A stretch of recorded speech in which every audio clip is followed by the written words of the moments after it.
Tomorrow marks 3 years since our city and country was changed forever. It was the day George Floyd was murdered.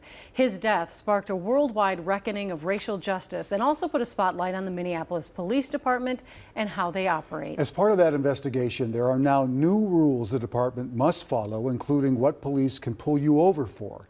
Danny Spiewak joins us with a closer look at the changes. Danny? Well, Randy and Julie, under this new agreement with the state of Minnesota, Minneapolis police cannot pull over drivers if the only purpose for the stop is for a minor violation like a broken light or mirror. MPD already had some of these rules in place, but this settlement with the state expands them significantly and will be enforced by the courts.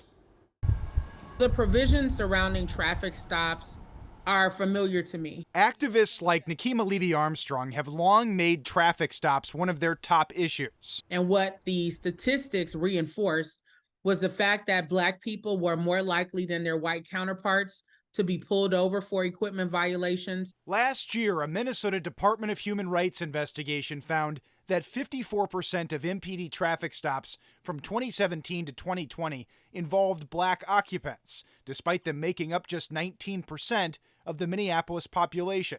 According to the state, officers admitted that MPD stops vehicles with people of color for either no genuine reason or for low-level violations. To address this problem, MPD policies, last updated in 2021, place some restrictions already on when officers could pull people over, like expired tabs or items in a mirror. We already had in policy that you can't pull somebody over because an air freshener was hanging from the rear view mirror. But moving forward, the new court-enforceable settlement between the city and state expands these rules. This agreement does lay out some specificity with some additional instances that can't be the initial primary reason for pulling somebody over. Those reasons now include broken lights, broken mirrors, failing to signal, and cracked windshields, among others, unless someone is driving unsafely. Initially, I was concerned. But after reviewing the data, Police Chief Brian O'Hara says he's comfortable with the language in the agreement. I don't think this is going to have a significant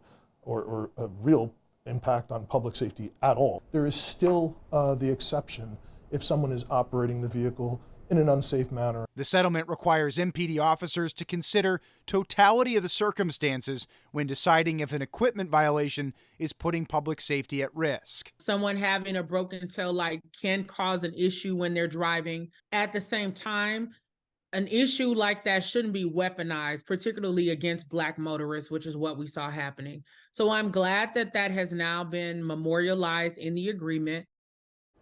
Also, the new agreement bans MPD from searching people or their vehicles solely based on the smell of marijuana, which of course in Minnesota will be legal here soon anyway. Chief O'Hara told us that he's ready for that change, given that he worked in New Jersey previously, where recreational marijuana has been legal since 2021.